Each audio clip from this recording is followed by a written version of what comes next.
Imagine the salt air burning your lungs, the wood of the ship groaning under the weight of 1,000 miles of ocean. You are weeks away from any port, thousands of miles from civilization. There is no police, there is no court, there is no escape. There is only the captain, and his word is law. He controls your food, he controls your water. He decides if you work until your hands bleed or if you rest. He decides if you are flogged for looking at him the wrong way. In the 18th century, a ship's captain was not just a commander. He was a god. And gods do not answer to anyone. But then, a whisper. Below deck in the dark where the rats run between hammocks of sleeping men, something stirs. A secret glance between men with nothing left to lose. A nod, a clenched fist, a knife hidden under a coat. One line is crossed, the sword is drawn, the captain is shackled. You have just committed the ultimate maritime sin, the act that every empire on earth had decided deserved only one punishment. You have committed mutiny.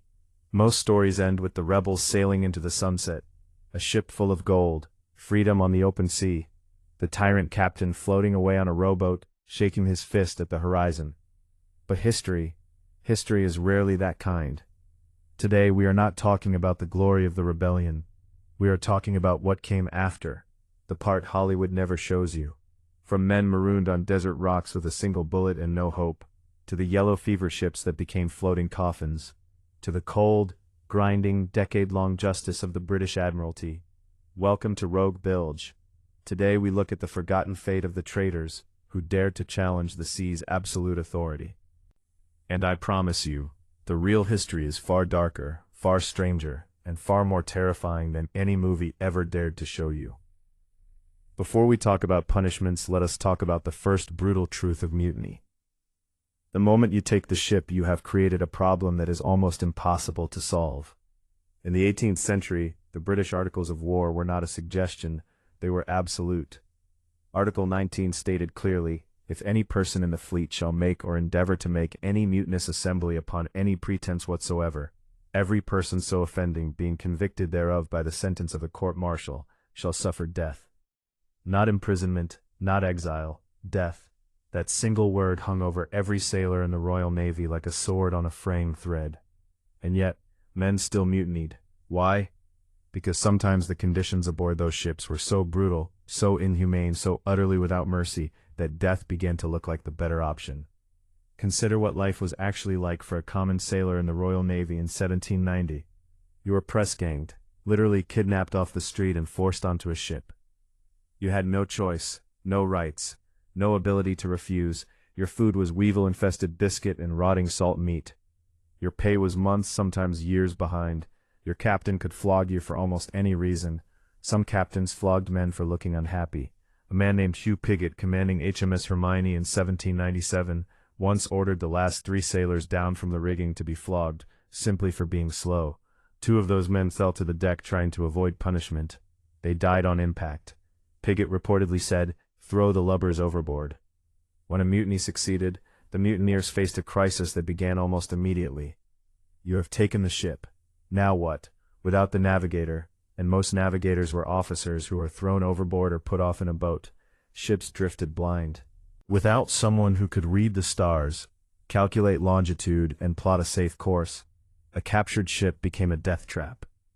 Without the captain to communicate with port authorities, docking anywhere within reach of the British Empire was suicide.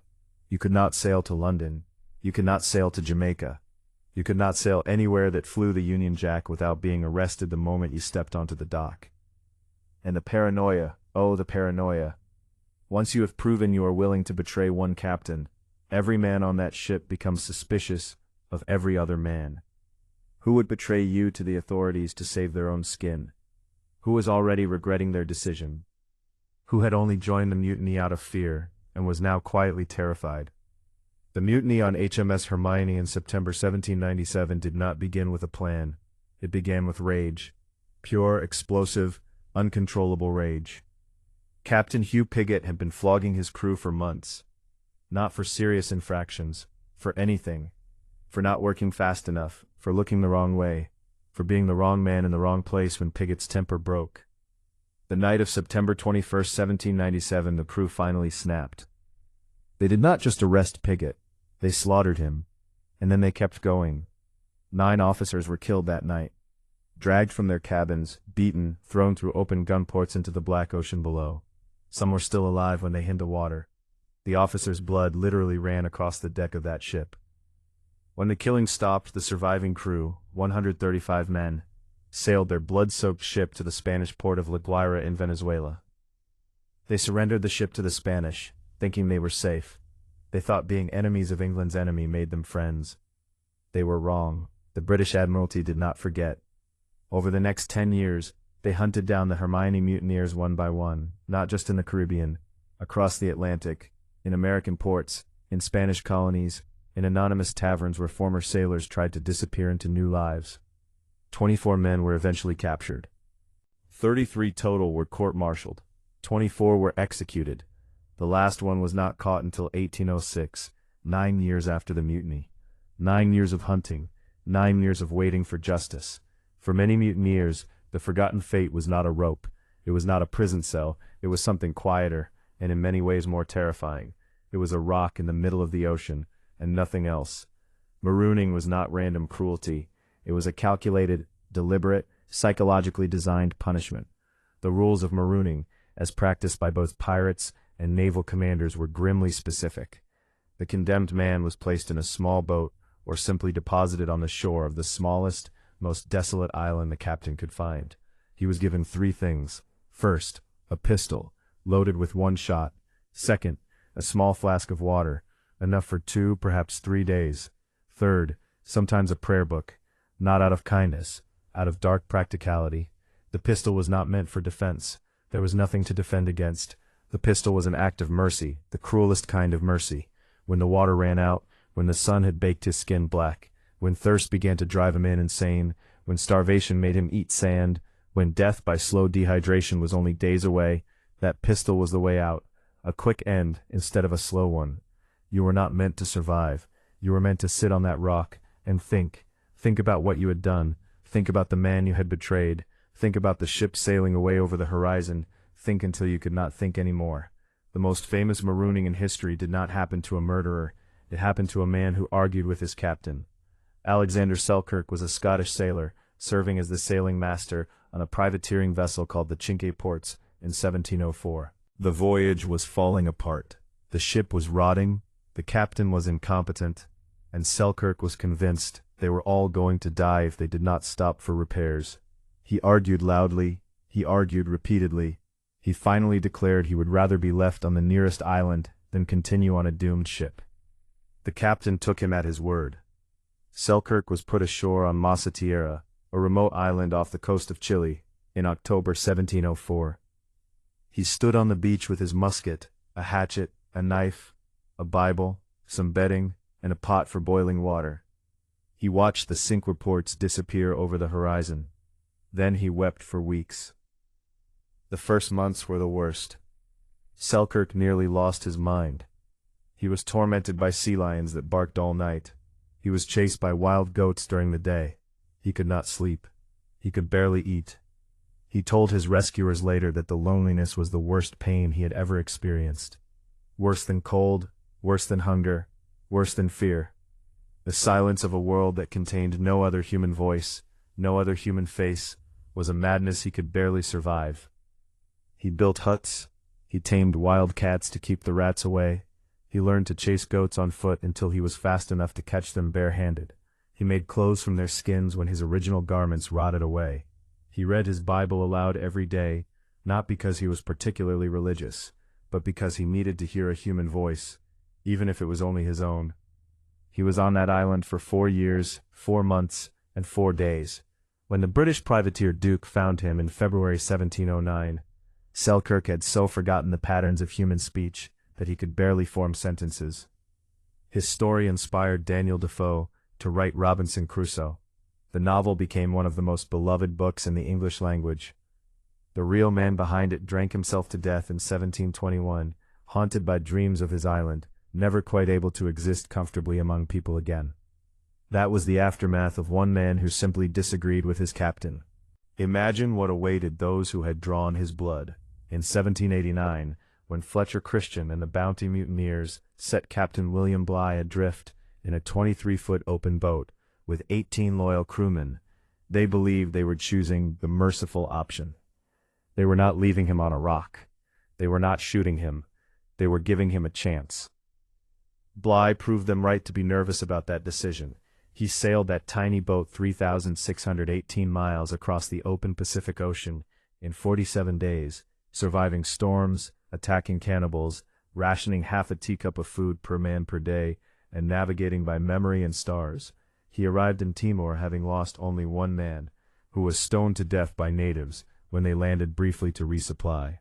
Bligh's navigation on that voyage is still considered one of the greatest feats of seamanship in history. And then he went home and reported every detail to the Admiralty. If you were not killed in the fight, if you were not left on an island to die slowly, if you managed to escape with a ship and find some remote corner of the world to hide in, the British Royal Navy would still find you. Not quickly, perhaps, but eventually, always eventually. The HMS Pandora, hunting paradise. When the Bounty mutineers reached Tahiti, some of them believed they had found their escape. The island was paradise. The people were welcoming. The weather was warm. The food was abundant. A man could disappear here. A man could become someone else. Fletcher Christian, the leader of the mutiny, knew better. He knew the Navy would come. He took 9 of the most committed mutineers and 12 Tahitian men and women and sailed the Bounty further into the Pacific, searching for an island so remote, so unknown, so completely off every chart that even the British Admiralty could not find them. He found Pitcairn Island, a volcanic rock rising from the South Pacific, thousands of miles from the nearest shipping lane. So far from everything that it had been mischarted, placed miles from its actual location on all existing maps, which meant ships looking for it would miss it entirely. The 16 mutineers who stayed in Tahiti were less careful. They thought their distance was enough. The HMS Pandora arrived in March 1791, less than 2 years after the mutiny. Captain Edward Edwards was under orders to capture every surviving mutineer and bring them mad to England for trial. What Edwards did next revealed exactly what the Admiralty thought of mutineers. He captured 14 men and placed them in a makeshift wooden cage bolted to the Pandora's deck, 4 feet 2 inches high, 11 feet long, 18 inches wide for 4 prisoners to a side. They called it Pandora's box. The sun beat down on it all day. Rain poured through the gaps at night. There was barely room to lie down. The prisoners were chained at the wrists and ankles. They were given minimal food and water. They could not move.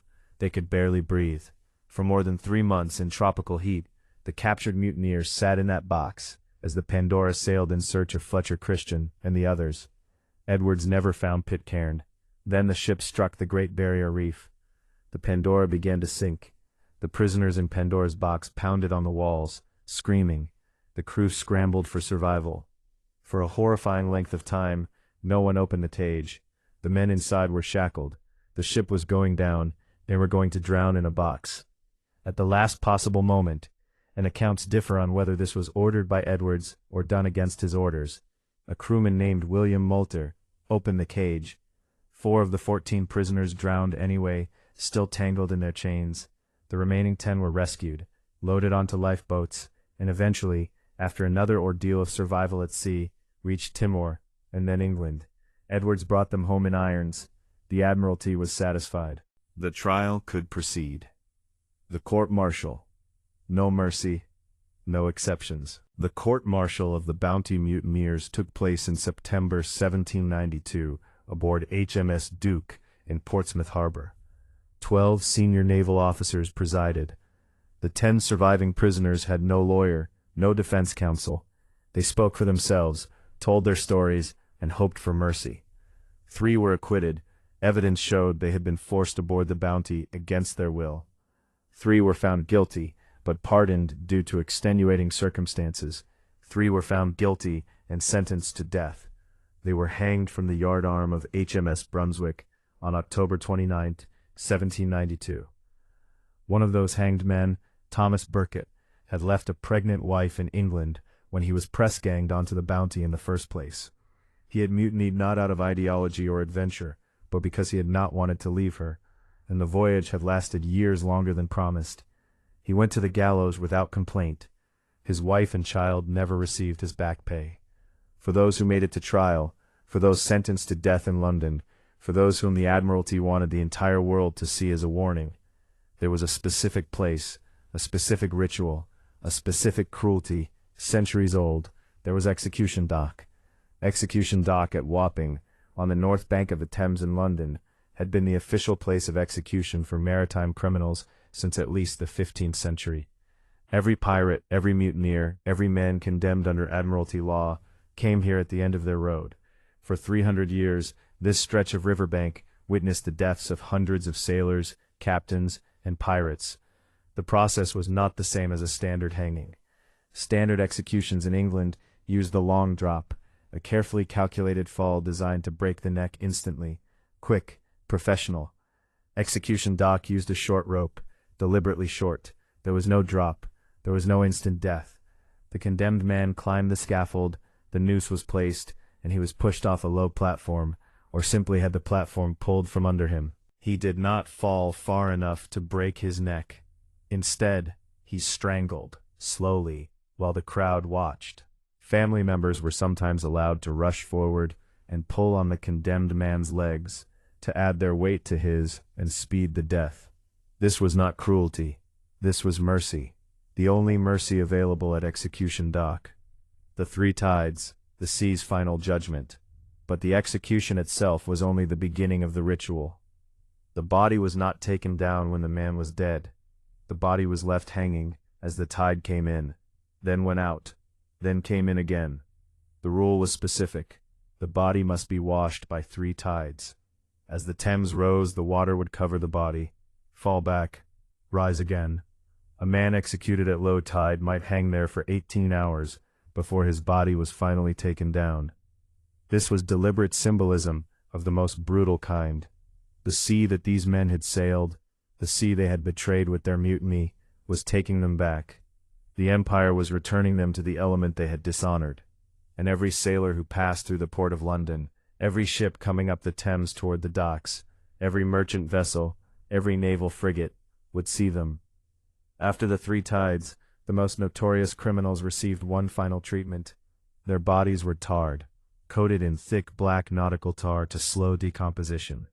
Then they were placed in iron cages called gibbets, specially fitted to the shape of the body, and hung on display at prominent points along the riverbank. The body of Captain William Kidd, the pirate, hung in its gibbet at Tilbury Point at the mouth of the Thames for 3 years after his execution in 1701. Every ship entering or leaving London could see him. The message was unmistakable. This is what happens to those who defy the Admiralty. This is what happens to those who raise their hand against the King's authority at sea. Look carefully, remember, then go back to your ship, and do as you are told. Not every mutineer was executed, and in the late 18th and early 19th century, imprisoned in the British naval system often meant something worse than death. The prison hulks. Britain's prisons were overflowing. The American Revolution had closed off the convenient solution of shipping convicts to the colonies. So the government turned to a grim alternative. They took old warships, ships too rotted and broken to sail anymore, moored them in rivers and harbors, and converted them into floating prisons. These were the prison hulks. The conditions were catastrophic. The hulks were never designed as living spaces for large numbers of people. They were dark, airless, perpetually damp from the river and from the breath of hundreds of men crammed into spaces never meant for habitation. The bilges, the lowest part of the ship, were full of stagnant water, sewage, and rats. Disease moved through the hulks like fire through dry wood. Typhus, dysentery, and worst of all, yellow fever. Yellow Jack, the Caribbean killer. Sailors called it Yellow Jack or the yellow fever. Ships flying yellow flags warned other vessels to stay away. Yellow was the flag of quarantine, the flag of disease, the flag of death.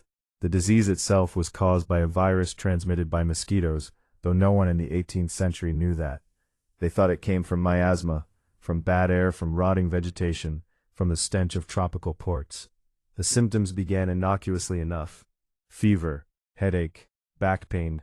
A man might think he had a simple chill. Then the fever climbed. The eyes turned yellow, hence the name. The skin turned yellow. The liver began to fail, and in the most severe cases, something deeply frightening happened. The patient began to vomit black fluid. Not blood exactly, something darker, more digested, more final. Black vomit was the sign that death was close. There was no recovery from black vomit. Not with the medicine available. On naval expeditions to the Caribbean, where many mutineers were stationed, where many mutineer hunters were sent, Yellow Jack could devastate an entire fleet. The British expedition to Saint-Domingue in the 1790s, sent to take advantage of the Haitian Revolution and capture the island, lost an estimated 40,000 soldiers and sailors to yellow fever. Not to the fighting, to the mosquitoes. Some regiments were reduced to fewer than 1 in 10 men alive within months of arrival.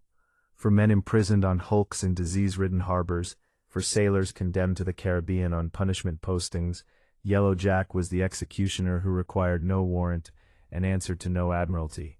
It killed the innocent and the guilty with equal enthusiasm, and for mutineers already weakened by imprisonment, by poor food, by the psychological devastation of capture and condemnation, it killed them especially fast. And then there were the ones who got away, or thought they did. Pitcairn Island, paradise becomes hell. Fletcher Christian found his remote island. He and his 9 remaining mutineers, along with 6 Polynesian men and 12 Polynesian women, landed on Pitcairn in January 1790. They burned the Bounty to prevent its discovery. They were invisible to the world. For a time it must have seemed like victory. Then the hidden society began to collapse from within. The Polynesian men had not been given equal shares of the island's land. They were, in effect, servants to the white mutineers, working their land, receiving nothing in return. Resentment built. In September 1793, the Polynesian men rose against the mutineers. In the violence that followed, Fletcher Christian himself was killed, shot in the back while gardening. 4 other mutineers died in the same uprising. In the revenge killings that followed, the Polynesian men were also killed one by one. Within 5 years of their arrival on Pitcairn, the island's population had been torn apart by murder, suicide, and disease. By 1800, only one of the original mutineers was still alive, John Adams, living among the widows and children of the dead, a community of women and young people who had survived the men's violence mostly by keeping their distance from it. When the American ship Topaz found Pitcairn in 1808, 18 years after the Bounty burned, Adams told them what had happened.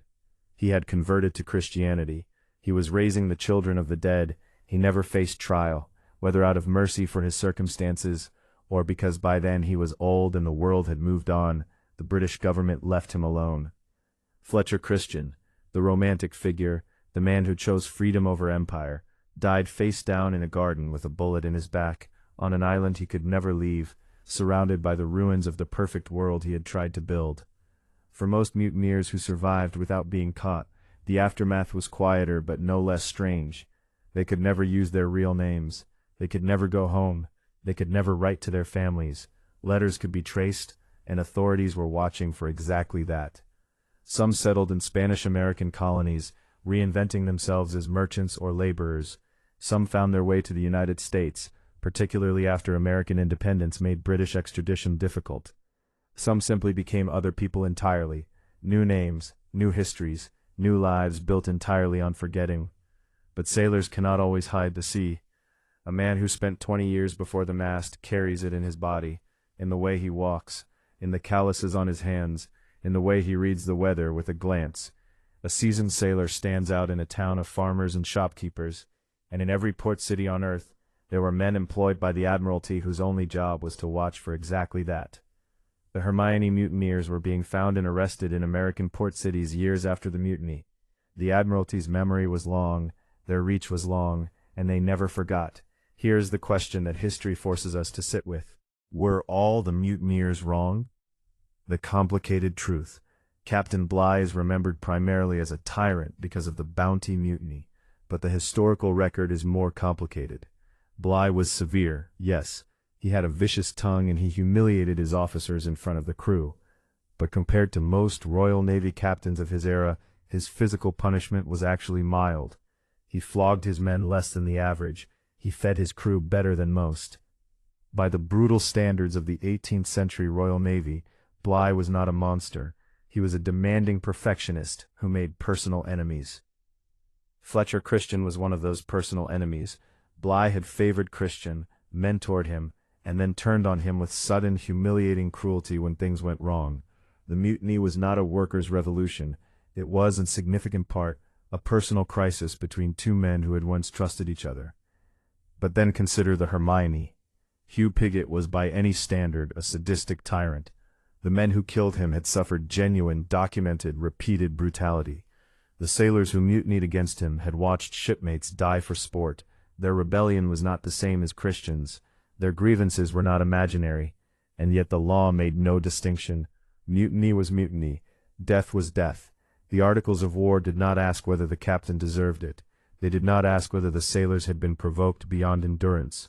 They asked only one question: did you raise your hand against the king's authority? And if the answer was yes, no other fact mattered. This is the brutal arithmetic of empire. An empire that rules through force cannot afford exceptions. Once it accepts that some mutinies are justified, it opens a door it can never close. Every captain would be at risk.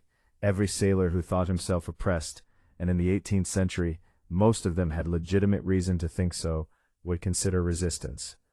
The empire understood this. That is why the three tides. That is why the gibbets hanging at the mouth of the Thames. Not because every man who died deserved it, but because the ones who came after needed to see it and be afraid. Mutiny is often painted as a strike for freedom, a rebellion against oppression, the desperate last act of men pushed beyond what any human being should be asked to endure. And sometimes, against captains like Hugh Pigott, that is exactly what it was. But the sea has never been romantic about justice. The ocean does not care whether you were right. The Admiralty does not care whether you were right. Empires do not survive by asking whether their rules were fair. They survive by enforcing them absolutely, without exception, without mercy, without regard for the specific circumstances of specific men. The aftermath of mutiny was almost always the same, regardless of cause. Blood, isolation, a long cold wait, and then a rope or a rock or a cage of iron hanging over a tidal river. The forgotten fate of these men is not remembered in the movies. It is not remembered in the adventure novels. It is barely remembered in history books, which tend to focus on the dramatic moment of rebellion rather than the years of consequence that followed. But those consequences were real. They happened to real men with real names: William Burkitt, Thomas Ellis, and Richard Skinner, all hanged from the yardarm of HMS Brunswick on a cold October morning in 1792. They happened to the Hermione crew, hunted across 2 continents for a decade. They happened to Fletcher Christian, shot in a garden on an island so remote the world had forgotten it existed. They happened to Alexander Selkirk, who never fully recovered from 4 years of silence, and the day he came home, found that the world had moved on without him. So I leave you with the question I started with. Which fate was worse? The man left on a desert island with a single bullet and a bottle of water, sentenced to contemplate his crime until he chose how to end it. Or the man brought home in chains, dressed in his best, and hanged slowly over the Thames while a crowd watched, his body left there until the sea had taken it back 3 times. Let me know in the comments. I genuinely want to know what you think. If you found this dive into the darker corners of maritime history worthwhile, please hit the like button. It genuinely helps this channel keep making content like this. Subscribe to Rogue Bilge so you don't miss the next journey into the forgotten edges of history. Until next time, keep a weather eye open, and if your captain seems a bit too comfortable with the flogging post, maybe check which way the wind is blowing.